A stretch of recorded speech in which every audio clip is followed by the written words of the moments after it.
Thank you for joining me on another episode of She Leads Now podcast, where we help career and entrepreneurial women gain the tools to develop a success mindset, create winning strategies, build collaborative relationships, and take bold action towards creating impact and fulfillment in their lives and careers. I'm your host, Sabine Gideon, and I'm on a mission to awaken and activate women and emerging leaders so they can tap into their innate leadership ability, elevate their influence, and create the impact they were destined to make.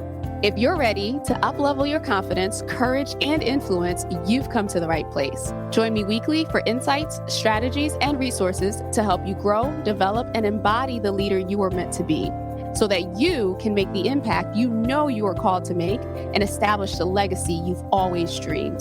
The world eagerly awaits the emergence of your brilliance, impact, and influence. So with that, let's dive into this week's episode.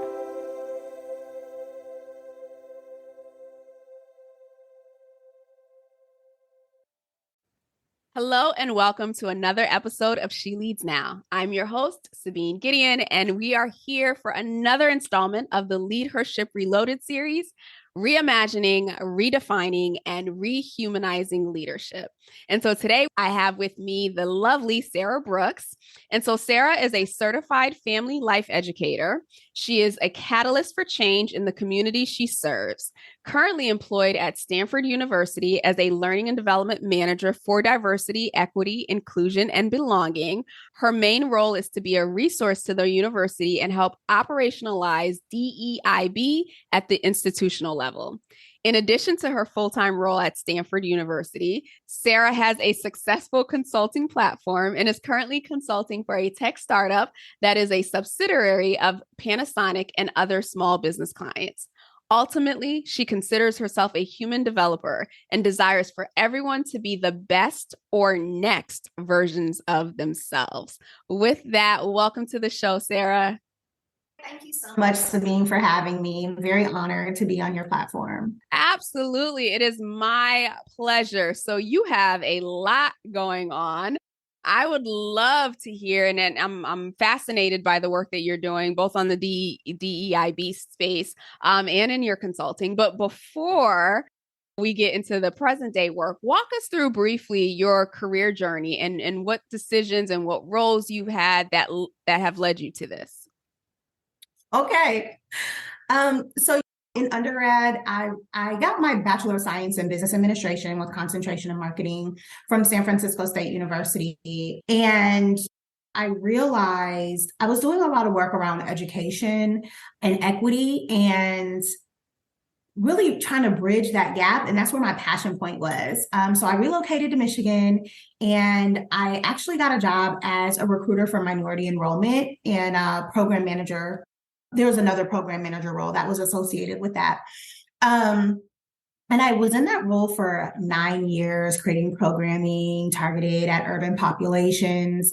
During that time, also, there was some legislative changes that happened in Michigan that basically did away with affirmative action.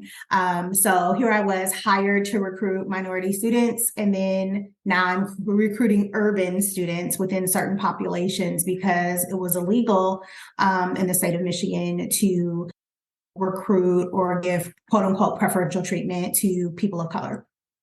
And so that changed a lot of my role. I had to be very creative because that's what I was passionate about. But also in that role, I was in that role for 9 years. And in that role, I became the EEO chair for MACRO, which is the Michigan Association of Collegiate Registrars and admissions officers. And I had a lot of impact in that role. I became a diversity facilitator. So a contracted diversity facilitator for the Woodruff Diversity and Learning Center. And I want to say I was already doing DEI work informally because it's just the work that I was passionate about, being from the Bay Area. But I think that that role specifically helped me kind of to formalize my work in DEI. And especially I was doing a lot of research around like programming and how I could reach marginalized populations and really have impact with them. And luckily I had a supervisor who really gave me the freedom and autonomy to be like, hey, I want to do this, or I want to do that, or how can we do this? Or I had a outstanding student of color award scholarship that was taken away when the law changed. So I recreated a urban focused scholarship. But I went and recreated the whole thing. And then I was told that the funds for my scholarship that I lost were like put back in the general fund. But after that, I left that position because I expanded my family, and I ended up teaching adjunct, which I absolutely love. And then I also ended up working in advocacy in the Urban League. And so I was doing like parent empowerment, teacher education. And then the college ended up creating a position for me to work with a specific high-risk population, which at the time was Black women. And so I went back to the college. I was a success navigator, which basically meant I was kind of doing like social work stuff, like connecting the young women to resources, both on campus and off campus for things that they needed. So I advised for 3 years there before I actually relocated back to California and moved into tech. Which is very difficult to do from going from academia to tech. But I started doing L&D work and DEI work in tech. And that led me to where I am now with Stanford. I do have a consulting platform. And so I was doing some of that work, that tech work through my consulting platform. And when I was offered the full-time position at Stanford, like it's Stanford, right? Like I love the tech company that I work for, but it's Stanford and they can't give me the same perks and benefits that Stanford can give me. So having a conversation with my supervisor, he like made it very clear he didn't want me to leave. And I was like, I don't want to leave either. So we just extended like our consulting contract and just lowered my hours. And so that's kind of that's how I've gotten to where I am. It's a very non-traditional route, but I love developing people and building agency in them and really having impact. And that's what's important to me. So I get to do that on 2 different fronts. So I'm really excited about that. Oh, I love that. I love it. Thank you for sharing that journey. And so I love the fact that you are and have been able to straddle those two fences, if you will, academia and then the tech space. And we Yes. know, well, we learn, right, when we get into corporate America that there's a disconnect between what is taught and what is nurtured or shared in the Absolutely. academic space versus what's happening in the real world. And being at like a tech startup, right? At that, Yep. there's it's even much more different and chaotic and exciting and innovative than Mm-hmm. perhaps what's happening there. So I'm curious, based on what you're learning and the work that you're doing on the public side or for-profit side on the tech side, with then being able to infuse that or bring that into the institution like Stanford, which has been around and has a lot of traditions and ways of doing things. Like, how are you like leveraging your ability to innovate on one side to help innovate in a different culture and environment? So the difference between tech and academia is that tech moves very quickly. Changes happen, and the headlines have been crazy with tech right now. There's been layoffs and firings and all of that, and I'm so blessed to like not have been one of those people. But you know, things can change in a day with tech. The structure of the way the company has been doing the work can change. It's changed a few times in the year that I've been there. And I have a lot of impact. And so the great thing about it is because it's a startup, I was able to come in and say, hey, this is what I would like to see based on your value system. This is what you say you represent. And this is the framework that I think we should work from, like a theoretical. Like I was able to bring in like my academics into tech, right? Here's my theoretical framework I think we should work from. And head of people ops, he loved it. The HR generalist loved it. And it's a smaller team because it's a startup. But it's a startup that has more stability than most startups because it's a subsidiary of Panasonic. Whereas at Stanford, I'll be honest and say, like, going into Stanford, I was really intimidated because you know, sometimes as women, especially just going through our day to day, like you forget how dope you are. Like I have to go back and like look at my CV and look at stuff and be like, okay, wait, girl, you got this. And so going into Stanford, number one, it's Stanford, right? And Stanford has this reputation for being full of geniuses. My direct supervisor is the first Black woman at Stanford University to get a PhD in electrical engineering. Okay. So I'm like, okay, like no pressure. And I was just very right. I was very candid with her, like, I'm a little intimidated. And she was like, one thing you'll find is that Stanford has a lot of geniuses, but we also have a lot of idiots. So it'll be okay. Wherever you land, we'll be fine. And Stanford is within itself a very different type of institution. The president and provost, the leadership at Stanford are very entrepreneurial spirited. So there isn't a top down kind of structure. I don't want to like jump right into this, but I've been in other situations being a woman of color, who is academically accomplished, professionally accomplished, where I've been micromanaged. And the environment caused me to have imposter syndrome because I'm like, am I not doing this right? Whereas I can honestly say on my team at Stanford, they're very open to all of my ideas. I've come in and said, hey, why don't we do this way? Or is there a reason we're not doing that? Or can we incorporate this? And they're very open. And I've been able to really have impact. I've only been there for a short amount of time, about a quarter. And I've already been able to have significant impact on my team and on other people's teams because they trust me. And so I'm able to flow in my gifts. And I'm so thankful for that.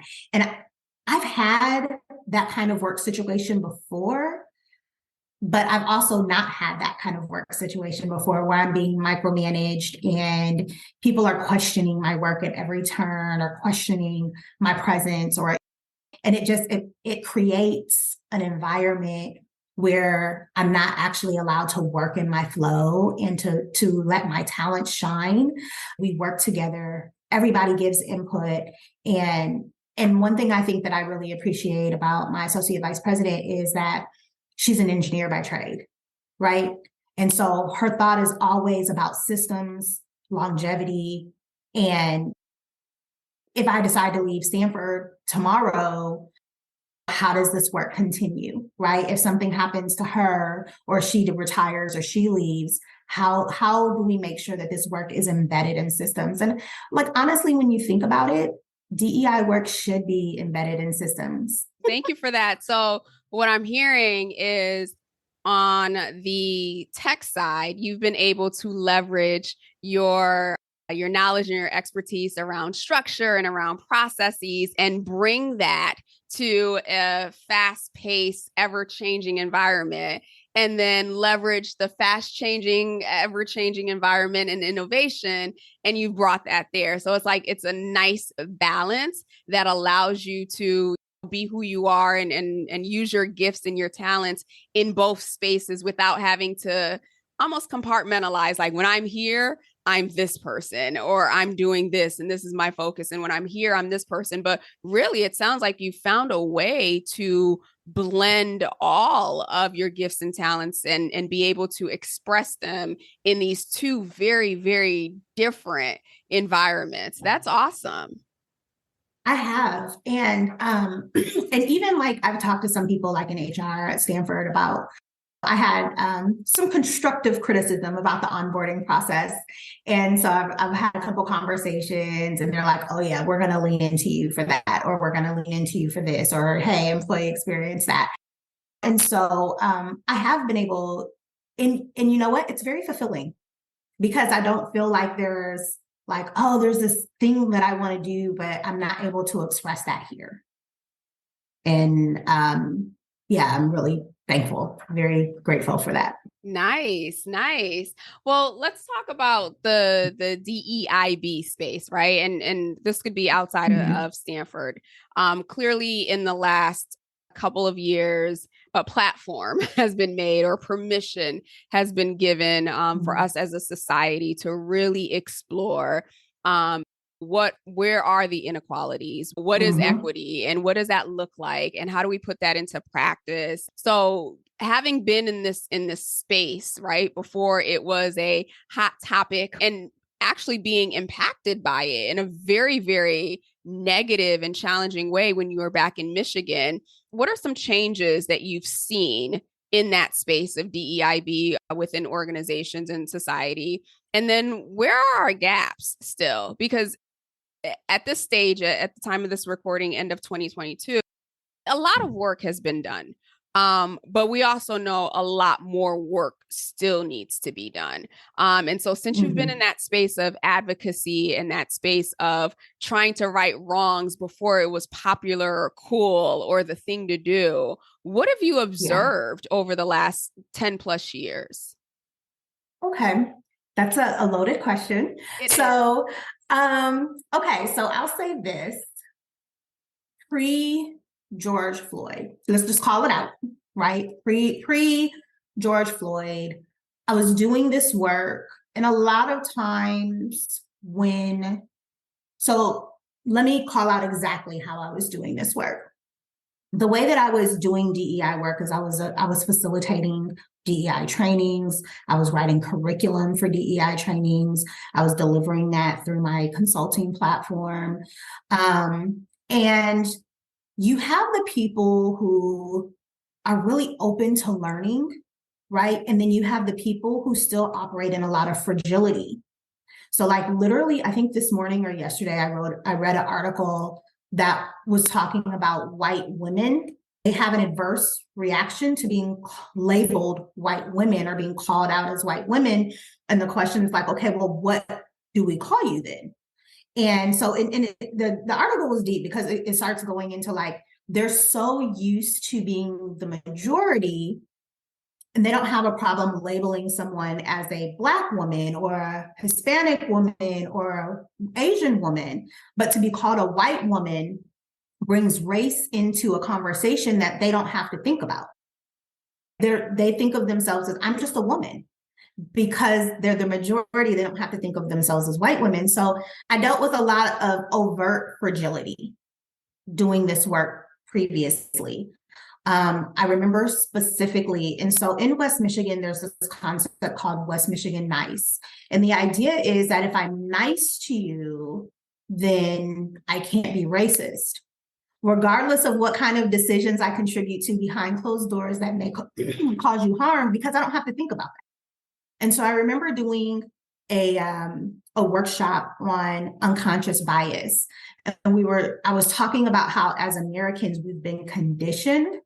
So angel food cake versus devil food cake. And I have like all of these examples. And there was a small group of women in this one particular group that I was doing this series of workshops for. And there were teachers, and the percentages are about 82% teachers are white women. And there was a small group of women teachers who were very offended and put off. And so at every example, they tried to discredit what I was saying. Well, I love devil food cake. I'd always choose devil food cake over angel food cake. And it's like, well, that's great that you like chocolate, but we're talking about how we're conditioned to associate dark with bad and light with right. It's one of the tactics that are just used to kind of hijack the conversation. Or the idea of when you tell a mother of color that her children are so well behaved, that can be offensive. And it's like, well, that's a compliment? How is that offensive? And it's like, well, the implication is that you expected them to behave some other way. And maybe your expectation is not based on race. Maybe your expectation is that you're a school teacher and you see badass kids every day, right? So, but the implication is when you tell somebody like, hey, I think your kids are so well behaved, it's like, well, what did you expect them to be? Or like if someone says, oh my God, you speak such well English, you're so articulate. What did you expect me to be? And so I think post George Floyd, some people, more people are more willing to learn about how their microaggressions are harmful. They're more willing to learn about their unconscious bias. They're more willing to learn how to be an ally. But you still have that group of people who are so far in denial about these things. And so my supervisor at Stanford said something to me one day, and it changed my life, and it changed the way that I approach my work. She said, "We're not in the business of changing hearts and minds. We are in the business of changing poor behavior." I had to sit, like, literally, I have like notes, like life-changing quotes, right? And that really changed how I approach this work. And I was explaining to my father, I said, "Dad, like, she said something to me, like, blew me away. Like, I really had to sit with that." And he was like, "Well, what did she say?" And so he was like, "Okay." And I was like, "No, you don't understand. Like, I've been doing DEI work formally since 2005. Prior to that, I was in Hunters Point in San Francisco, tutoring young Black kids who were DHS clients who would come to school and find dead bodies in the park, right? So, like, I've been informally doing DEI work and human development work for years, for the majority of my life, more than I haven't. And so my approach to DEI work has always been, this is going to be a very transparent moment, but my approach up until this point had always been, if you don't believe that DEI is important, or you don't believe these things are happening, it's because you're ignorant. And so you don't have the information, you don't have the tools, you don't have the resources to show you, like, hey, we're living in two very different countries depending on who you are. And once I present you with the information, and once I give you the tools, and once I give you the resources, like, you have to come along because it's right in front of your face. And if you choose not to come along, it's because you're racist and you're ignorant. And this is me doing DEI work. I'm like, okay, you're choosing not to see this reality. You're choosing not to accept this. And then I would be like, okay, well, we're operating in fragility, but I wasn't giving people, like, kind of like the grace and the space to grow from their fragility to becoming like an anti-racist ally. And I think now my focus, like, of course you want to change hearts, you want to change minds because it makes the world a better place for everyone. I think the great thing about operationalizing DEI is that it should have already been done. It shouldn't be a thing. I think some people, when they think of DEI work, I think some white populations, when they think of DEI work, their first point of view or perspective is, oh, you all are doing something for people who are not like me. And if you look at targeted universalism, it is a way of operationalizing DEI. Everybody goes through the same process, but you have things in place to catch bias. You have systems in place to catch those places where bias might show up or unfair advantages might show up. So I think operationalizing DEI is kind of the way to go. And it doesn't mean that you're looking to make things better for one population or two populations, but if you just create a process that's fair to everybody, and it's a lot of work. It sounds really simple, but it's a lot of work. So yeah, I think that's kind of the way to go. But I also have seen, to your question about like where the gaps are, a lot of people have tried to do something and something has come out performative. And so now you have this gap of like these organizations saying, well, we're doing this and we're doing that, but the results are the same. They're not seeing impact. And people of color are frustrated because they're like, well, you said you were going to do all these things in 2020. We have yet to see how those things are really impacting us as a community in this institution or that company or whatever. And so I think that's really where the gap is. That's where it needs to be bridged, is after you've done the multicultural programming, after you set up the ERG so people feel like they belong, after you've done the awareness campaigns, and our nation's very polarized. So we need to figure out a way to get past that.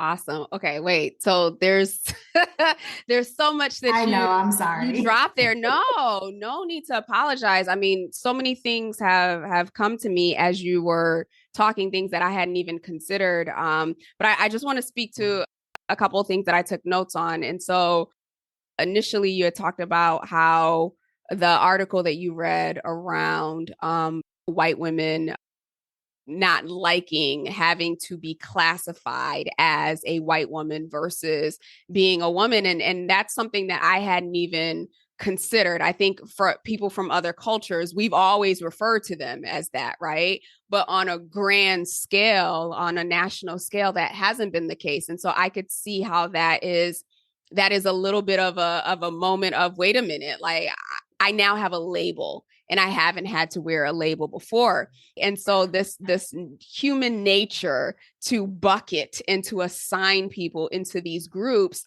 that we'll figure out a way to change that. But that was alarming to me because I had never considered that from the perspective of the white women's space. And then the other thing that you talked about, and I love that example of how dark is considered bad and white or light is considered good. And I've heard it, I've sat through enough diversity and unconscious bias workshops to know it. But one of the things too that I think is important when we talk about DEI, when we talk about what that looks like for unconscious bias, you and I, right? The thought that came to me was you and I, and for those of you who are listening and who can't yet see the video, right?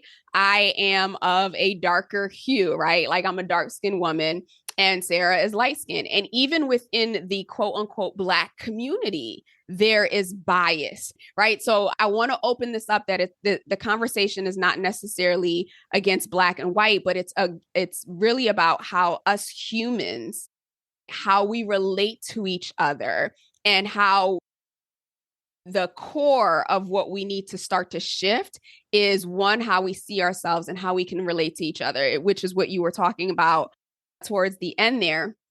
And then the last note that I want to make, because there's so many notes that I took here, was really around the evolution of DEIB, right? And so I completely agree with you in the notion that at this stage in our society, with all of the technological advances and all of the resources that we have available to us, a simple way of being should not still be as confusing for us. And so to the point around operationalizing DEIB, I'm curious on your thoughts of, if you look at the evolution of it, it started off as affirmative action, right? I'd love to hear your thoughts on this.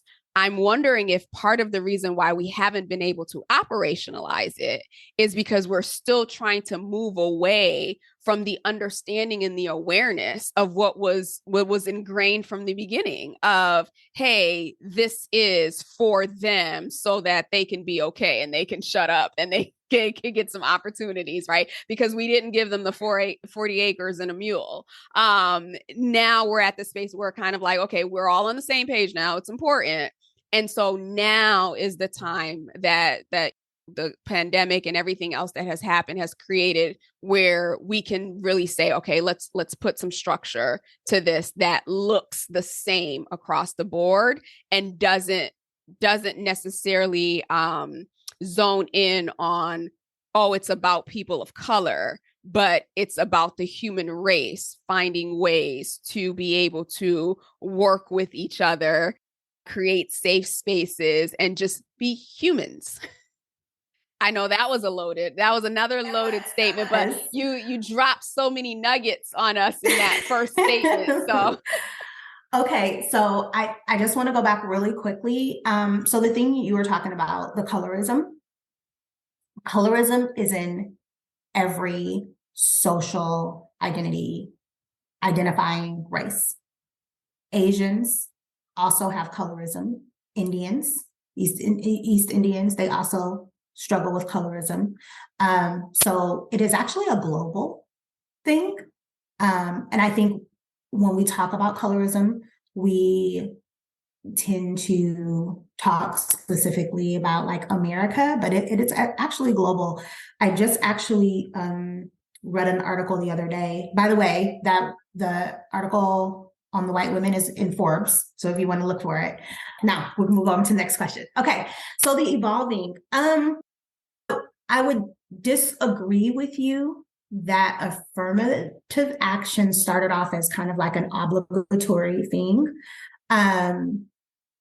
It was the nation's way of trying to reverse wrongs, but it was executed very poorly, which is why people get stuck on quota. It was like, okay, well, we got to make sure we got these many people so we don't get in trouble with the law, which made it feel very obligatory, but that was not the intent behind the law. And if I'm being completely transparent, I think that in 2020, a lot of people were at home. We were trying to figure out this pandemic thing, and we didn't have the same pressures of being working adults in American society. I can't speak for world societies, but in American society. And I think being able to be with our families, having a little bit more leniency and flexibility with our work lives, we were really able to tap into our value systems. And I think seeing a human being die on national television when he didn't have to, and watching him plead for his life touched the human in humanity. And I think because we were so still, we weren't ripping and running, we weren't in commutes, we weren't, you know what I mean? Because we were so still to see that and to witness that, a lot of people finally understood why people were marching when Trayvon Martin was shot, why people were marching and burning up stuff when Mike Brown was killed. So, and I'm not saying that these people have blanketed proven innocence in whatever they were doing, because that's also an argument, right? But I think to watch an adult man plead for his life, say you're killing me, and then die on national television, and we're all sitting in front of these screens watching it, I think that was the catalyst for where we are now in our DEI work. I honestly don't think that these organizations would have made these statements and would have made these promises if they weren't feeling the societal pressure. I think a lot of these organizations, not all of them, but I think a lot of these organizations came out with statements and made promises because they felt obligated to. Because if they really felt that way, I think they would have started doing the work ahead of time. So many DEI committees were created based on that societal catalyst. And I think you and I know, being people of color, like this was already a thing in our community that we talked about and that we were frustrated with. And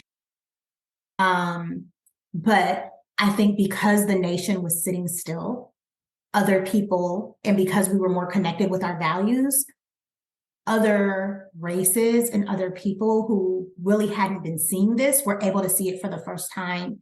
And so it created a societal pressure that organizations and our government had to respond to, because the people were going to like burn everything down. But I think this is the first time that there's been real allyship in that. This was the first time where I would come to work after a police shooting and be trying to self-regulate myself through the day. So this was the first time that someone actually said, "Hey, Sara, are you okay? Because I saw that and I'm not okay. So I can only imagine how you feel." But then you still have the people who all of a sudden want to be taskmasters because they're okay with what happened. And they're not comfortable saying that in the space. But so going back to this evolving, it's been almost 3 years since the pandemic began.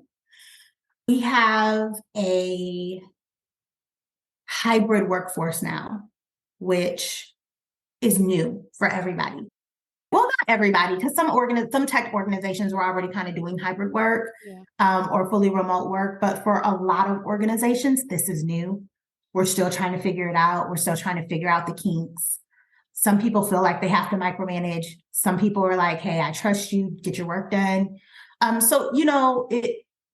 trying to figure this out. But again, once you get past the town hall meetings and the forums, once you get past like the awareness and the education piece, once you get past the multicultural programming, whatever that is, what it's going to come down to is institutional will. Is your institution willing to put money and resources in diversifying the organization, whether that's operationalizing it or not? ERGs take resources, programming takes resources, and training takes resources, right? And then is your institution holding people accountable? So if your institution says, hey, this is what we're doing as an institution, everyone has to do it, this is how we're going to figure out our way forward. Well, if you don't like that, then you can mumble and grumble about it, or you can leave the institution, go find another job, right? If you're that talented, go find another job. At the end of the day, it goes back to what my AVP said. We're in the business of not changing hearts and minds, but changing poor behavior. Yeah. And so I think the problem is, especially with our country being as polarized as it is that people feel like if you don't agree with me, you didn't hear me. And I think this is a human problem. Yeah. Yeah. Have you ever been in an argument with someone and you're trying to get your point across and you're like, you're not listening. You're not listening. No, I hear you. I understand where you're coming from. I hear the words that are coming out of your mouth. I understand the context. I do not agree. That's the difference. You want me to listen and agree. And I think as people, we have to come to the term that people are going to listen. They're going to hear. They're going to understand the context. They may have some denial or some fragility going on in their mind. But at the end of the day, they don't have to agree. Yeah. And when we're talking about workplace specifically, now in your personal life, you have all kinds of opportunity. I'm going to cut you off. I'm going to block you, or don't talk to me. But in the workplace, you don't have the ability to say, I'm not going to talk to you. I'm going to cut you off because you're connected to my work. So I can come into acceptance of, you heard me, you understand the context, you don't agree. That's a heart and mind issue. You can feel how you want to feel.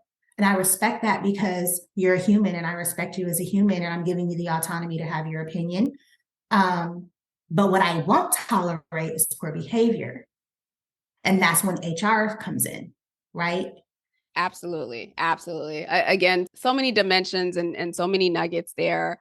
As we think about this, right, and where we are today, clearly, right, my loaded question from the beginning is, yes, there's been some progress, but clearly a lot more work to do. And the majority of the work is within each individual person, as well as how our organizations, how our governments, every area, every layer of our society looking at this as we shift here. So you and I have both worked in traditional environments and had to learn those unwritten rules.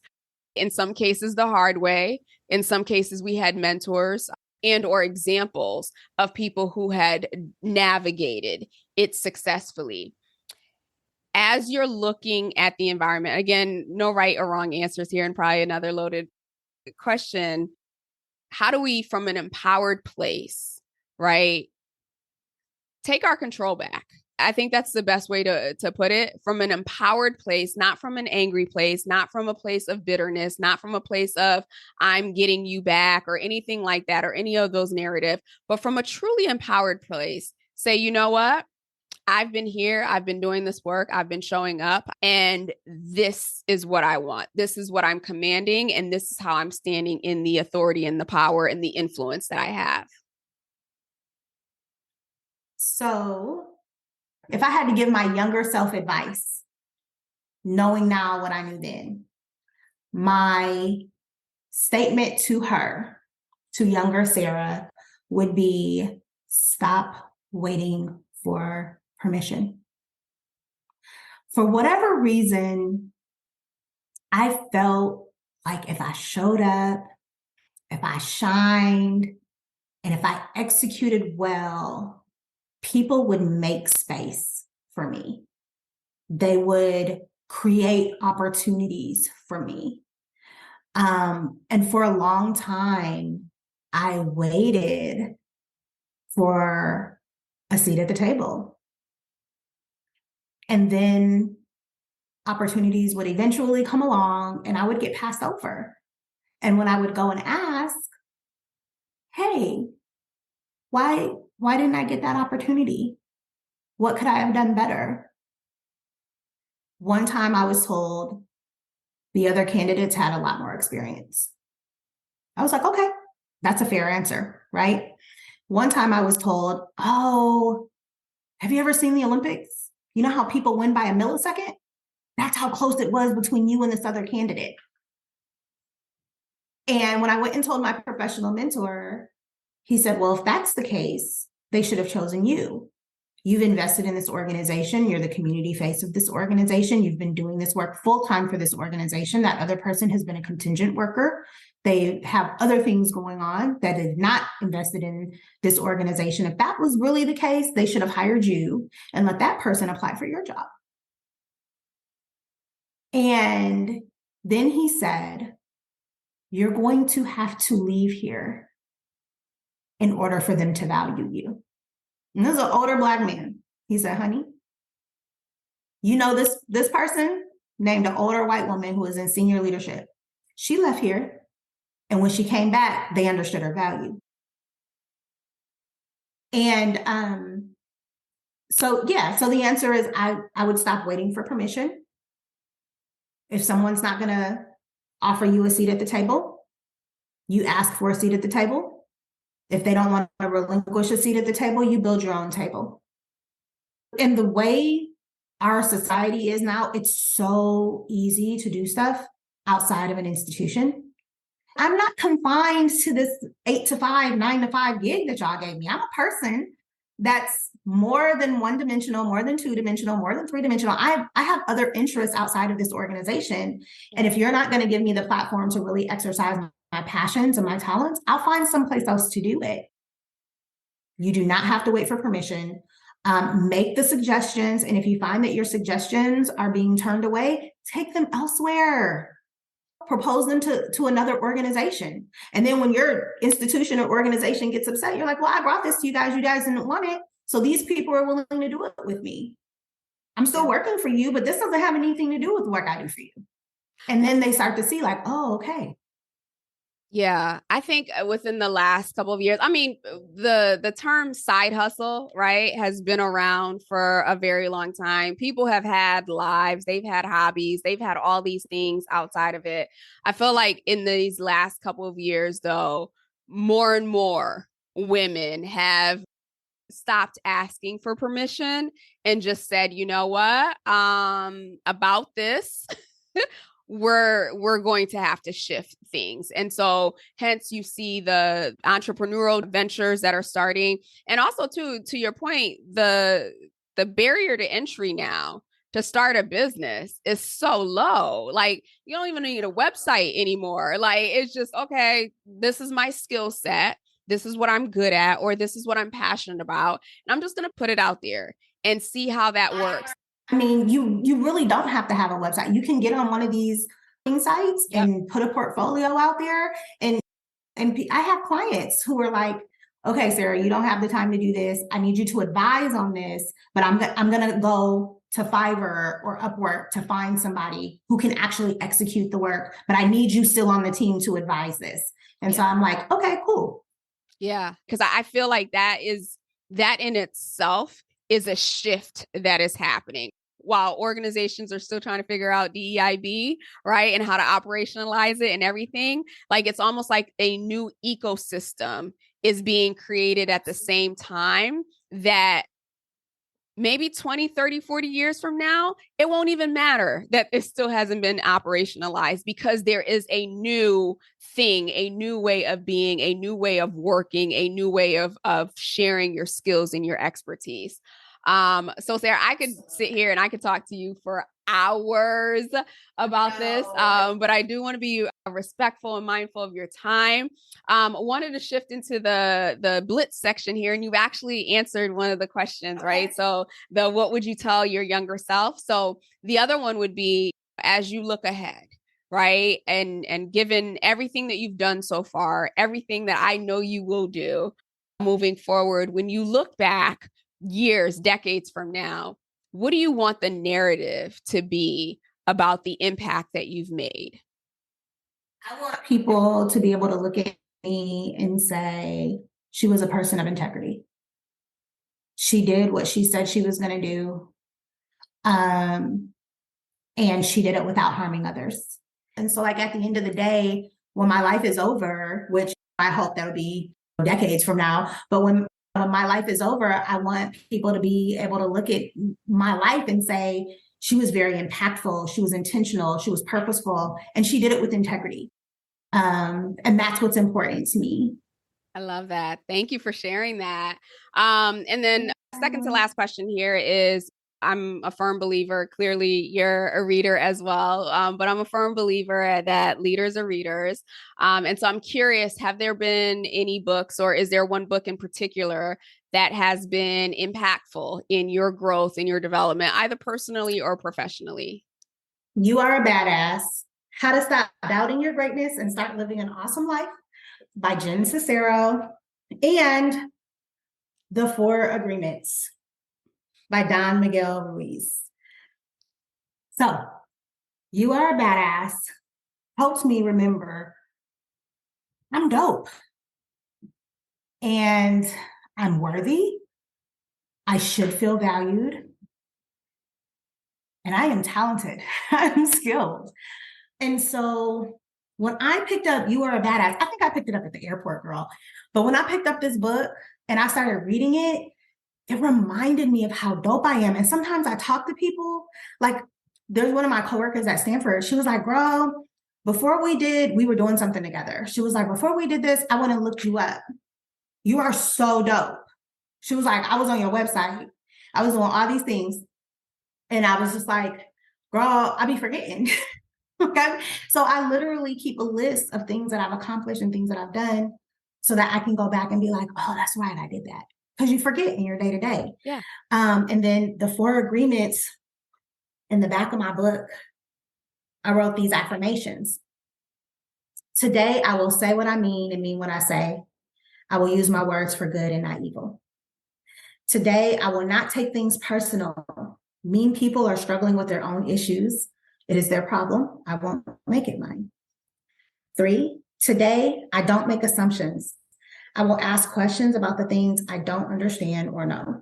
And then 4, today, I will do my best in all things, no more, no less.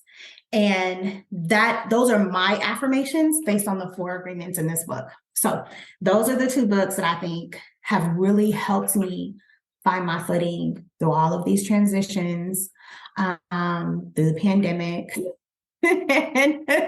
and just really helping to like ground myself. Yeah. It's so easy to get caught up in all the stuff. It is. And thank you for sharing those. The You Are a Badass, that has been on my Audible for the longest time. And literally I recorded a previous episode earlier today, and that The Four Agreements is the book that the individual mentioned and talked through.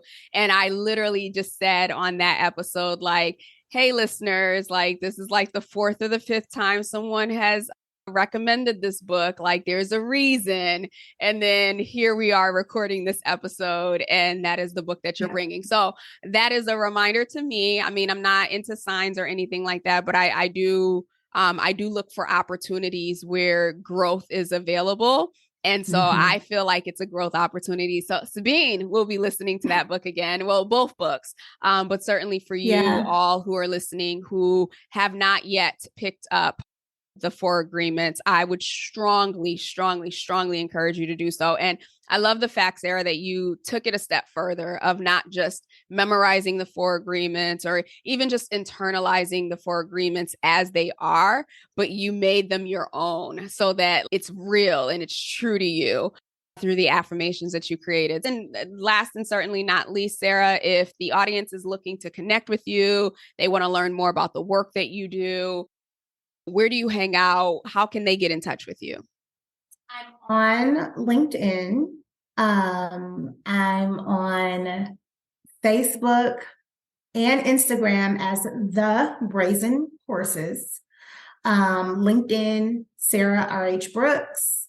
And my website is Sara, SARA, RH Brooks, BROOKS.com.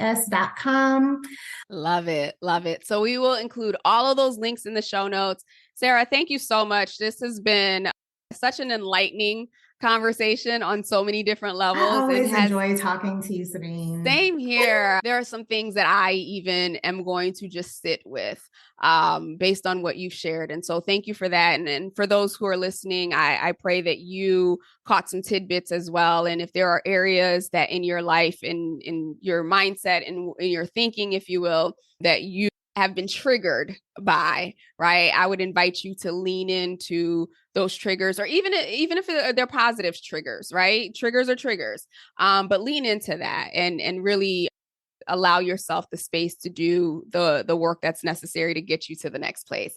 So with that, we will be back next week with another episode. Sara, again, thank you so much. Have a wonderful rest of the week, and we will talk soon. Take care.